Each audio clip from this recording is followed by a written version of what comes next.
a comprehensive look at trends, fund profiles, and more in Exploring ETFs. Hi everyone, welcome to Exploring ETFs. I'm Neena Mishra, and today we are talking about momentum factor investing, and momentum factor has done really well this year in particular.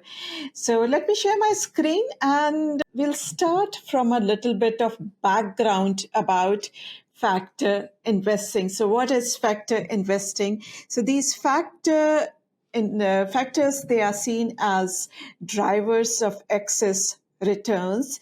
And this factor investing is an approach which focuses on identifying stocks with certain characteristics or factors that have historically been linked to higher returns. And as I mentioned, these can be drivers of returns beyond just broader macroeconomic or market trends. So of many equity factors that have been identified, 5 in particular: value, quality, momentum, size, which is small cap versus large cap, and minimum volatility. Those 5 have been very well documented in academic finance, and they have produced persistent outsized returns. Now, the problem with the factor investing is that factor investing can be highly cyclical. So, and we know that timing the market is never easy. So 1 year value factor could be doing well, another year it could be low volatility, and this year it is momentum. Quality factor has been doing quite well. So I looked at the performance of factors over the last 10-15 years, and I saw quality and momentum factors have produced consistent outperformance over the past 10-15 years. And let me show you this MSCI factor returns. You can go to MSCI website and look at the details, and year to date, as I mentioned, the momentum factor has done quite well, quality factors as well. And over the past 10 years, only quality and momentum factors have produced returns which are higher than the broader index. And Morningstar has also produced a similar analysis. You can look up on Morningstar website, and they show that these two factors, quality and momentum, have outperformed the broader indexes over the past 15 years. And in fact, momentum is also getting a quality lift because in the past, sometimes these momentum stocks, they were lower quality stocks, but lately we have seen that high quality companies, particularly technology companies, they have been doing quite well, and they have been in the momentum indexes for that reason. Now let's talk a little bit more about quality and momentum. In fact, let's talk a little bit more about momentum, because I have talked about quality so many times in the past, and quality has consistently done so well in the past so many years. So I love quality stocks and ETFs. Now, talking about momentum stocks. So momentum is basically investors' love for the hottest stocks in the market. And that is why they continue to pour money into the hottest stocks. And you all must have heard about the popular finance theory random walk that suggests that past moment of the price of a stock cannot be used to predict its future movement, but history shows that past performance, particularly recent past performance, can be a very good indicator of short-term future performance. So that is the momentum effect. That is basically the tendency of winning stocks to keep winning. And there are many academic papers, the one by Jagadish and Tillman 1993 paper that is most popular. That the paper on momentum established that a trading strategy which is consisting of buying past winners and selling past losers that can reliably produce risk-adjusted excess returns. Now let's take a look to very popular momentum ETFs. In fact, they are quite different from each other in some ways. So the most popular one is by iShares. The ticker symbol is MTUM. And it starts with the MSCI USA index and selects about 125, 126 stocks with higher price momentum, has 13.9 billion in assets and 15 basis points expense ratio. If you want to learn about this ETF, you can go to the quote page on zacks.com.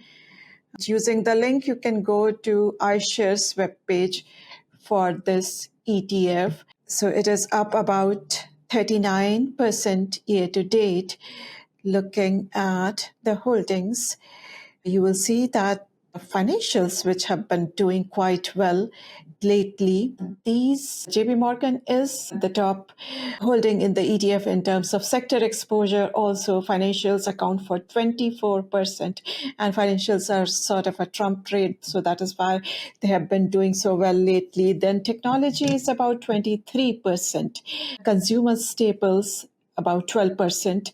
And again, going back to individual holdings, JP Morgan, Walmart, Nvidia, these are the top holdings in the ETF, and these account for 5%. These top holdings are 5%. And the reason is that if you look at the prospectus, this ETF caps individual holding at 5% at the time of reconstitution. So no individual security can account for more than 5% of ETF's weight. And we will come back to this 5% weighting because this might have accounted for some difference in performance between this ETF and the ETF that we are talking about. So the other ETF that we are discussing is by Invesco. The ticker symbol is SP. So this starts with the S&P 500 index and then selects 100 stocks with high momentum scores. Slightly cheaper, 13 basis points, but relatively smaller, but still huge, 4.1 billion. And again, if you want to learn more, you can go to the quote page on zacks.com. In fact, you can read our research report and articles as well while you are on zacks.com website. And then using the link, you can go to Invesco webpage for this ETF. So if you look at the sector exposure, they look somewhat similar. Financials have been doing well lately, and that is why in both the ETFs, financials, the top sector, and then information technology. The third sector here is consumer discretionary. Now looking at the holdings, Amazon, Nvidia, Meta, these are the top holdings in this ETF. And whereas in case of Nvidia accounts for just 5%, just about 5% of the weight because of the capping rule, in this ETF, Nvidia accounts for almost 10%. And then Meta Platforms, which has also done quite well this year, up about 60, more than 60%. Nvidia is up almost 200% this year. So these two holdings, they account for a lot of weight in the portfolio, 16%. And Amazon has also done quite well lately. So let's take a look at the performance now. So this is the performance over the past year, past 12 months, and the Invesco product is up over 55% over the past 12 months. The iShares product is up about 45%, and the S&P 500 index is up about 32% over the past 12 months. And since we are talking about slightly longer term investing, I also looked at the past 5 years performance. And I noticed that the Invesco product SPMO that has significantly outperformed the iShares product over the past 5 years. The Invesco product is up more than SPMO is up more than 150%. The S&P 500 index is up about 105%, and the iShares ETF is up about 85% over the past 5 years. And one of the reasons could be that MTUM caps its weighting at 5%, and also the timing of rebalance. SPMO rebalances in March and September, and MTUM that rebalances, I think, in May and November.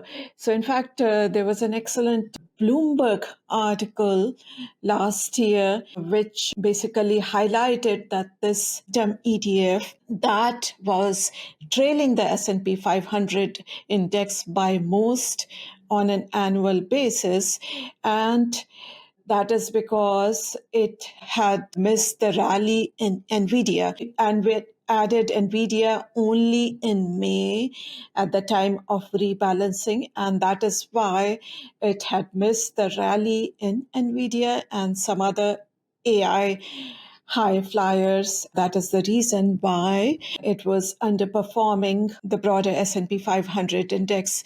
And last year it was heavily weighted in healthcare, and exposure to energy had been cut. So that is the reason, that could be the reason behind the underperformance of MTUM ETF, but SPMO has been doing quite well over the past 5 years. Thanks for watching. Make sure to check out zacks.com/promo for an interesting offer.